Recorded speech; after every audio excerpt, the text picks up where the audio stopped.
نحمده ونصلي على رسوله الكريم اما بعد فاعوذ بالله من الشيطان الرجيم بسم الله الرحمن الرحيم رب اشرح لي صدري ويسر لي امري واحلل عقدة من لساني يفقهوا قولي السلام علیکم ورحمۃ اللہ وبرکاتہ۔ صراط مستقیم میں آپ سب کو خوش آمدید۔ پچھلے سبق میں ہم نے پڑھا کہ اللہ تعالیٰ فرماتے ہیں ہم نے انہیں دنیا میں بھی بھلائی عطا کی اور آخرت میں تو وہ یقیناً صالحین میں سے ہوں گے۔ حضرت ابراہیم علیہ السلام کی بات ہو رہی تھی۔ اللہ تعالیٰ فرماتے ہیں کہ ہم نے آپ کی طرف وحی کی کہ یکسو رہنے والے ابراہیم کی ملت کی اتباع کرو اور مشرک نہ تھے۔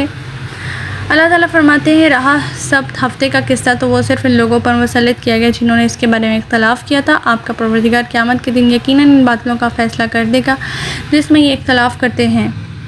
اللہ تعالیٰ فرماتے ہیں نبی پاک صلی اللہ علیہ وسلم سے مخاطب ہوتے ہوئے کہ آپ لوگوں کو اپنے پروردگار کے راستے کی طرف حکمت عمدہ نصیحت کے ساتھ دعوت دیجیے اور ان سے ایسے طریقے سے مباحثہ کیجیے جو بہترین ہو۔ بلا شبہ آپ کا پروردگار اسے خوب جانتا ہے اور جو اس کی راہ سے بھٹک چکا ہے اور جو راہ راست پر چلنے والے ہیں ان کو بھی خوب جانتا ہے۔ ہمارا آج کا سبق آیت نمبر 126 سے لے کر آیت نمبر 128 تک ہے جو آج کا سبق شروع کرتے ہیں۔ بسم اللہ الرحمن الرحیم۔ وَإِنْ عَاقَبْتُمْ فَعَاقِبُوا بِمِثْلِ مَا عُوقِبْتُمْ بِهِ وَلَئِنْ صَبَرْتُمْ لَهُوَ خَيْرٌ لِلصَّابِرِينَ۔ اگر تمہیں بدلہ لینا ہو تو اتنا ہی بدلہ لو جتنی تم پر زیادتی ہوئی ہے، اگر برداشت کر جاؤ تو صبر کرنے والوں کے لیے یہی بات بہتر ہے۔ بدلہ لینے کے لیے انصاف ملحوظ خاطر رکھنا چاہیے، جتنی زیادتی کی گئی اتنا ہی بدلہ لینا چاہیے، اس سے زیادہ نہیں لینا چاہیے۔ آیت نمبر 127 وَاصْبِرْ وَمَا صَبْرُكَ إِلَّا بِاللَّهِ وَلَا تَحْزَنْ عَلَيْهِمْ لَا تَكُ فِي ضَيْقٍ مِّمَّا يَمْكُرُونَ۔ آپ صبر کیجیے، آپ کا صبر اللہ ہی کی توفیق سے ہے اور ان لوگوں کے متعلق رنجیدہ نہ ہونا، ان کی چال بازیوں سے تنگی محسوس کریں۔ اللہ تعالیٰ فرمانے کے مخالفین حق کے جو ظلم ہے وہ ٹھنڈے دل سے برداشت کرنا کوئی آسان کام نہیں ہے، اللہ ہی اس کی توفیق عطا فرماتا ہے۔ کفر والی جو ان کی سرگرمیاں ہیں ان سے اپنے دل میں گھٹن محسوس نہ کیجیے، اللہ تعالیٰ یقیناً آپ کو صبر کی توفیق دے دے گا۔ آیت نمبر 128 ان اللہ مع الذین اتقوا والذین هم محسنون۔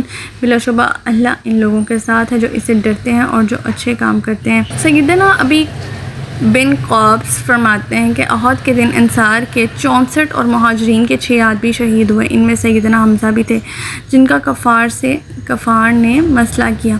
چنانچہ انصار نے کہا اگر ہمیں ان پر فتح ہوئی تو ہم بھی ان سے یہی سلوک کریں گے۔ پھر جب فتح مکہ ہوا تو اللہ تعالیٰ نے یہ آیت نازل فرمائی، کسی شخص نے کہا کہ آج کے بعد قریش نہ رہیں گے مگر آپ صلی اللہ علیہ وسلم فرمایا 4 شخصوں کے علاوہ باقی سب قریش سے ہاتھ روک لو، یعنی جتنا ظلم ہوا ہے اتنا ہی بدلہ لینا ہے۔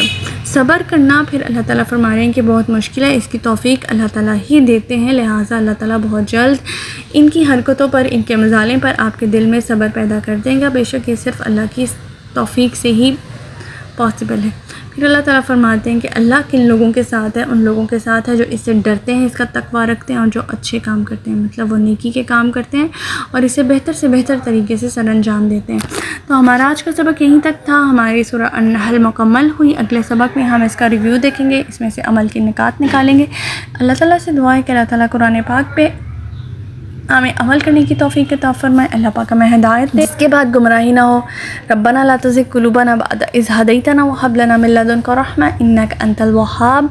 سبحانك اللهم وبحمدك اشهد ان لا اله الا انت استغفرك واتوب اليك۔ السلام علیکم ورحمۃ اللہ وبرکاتہ۔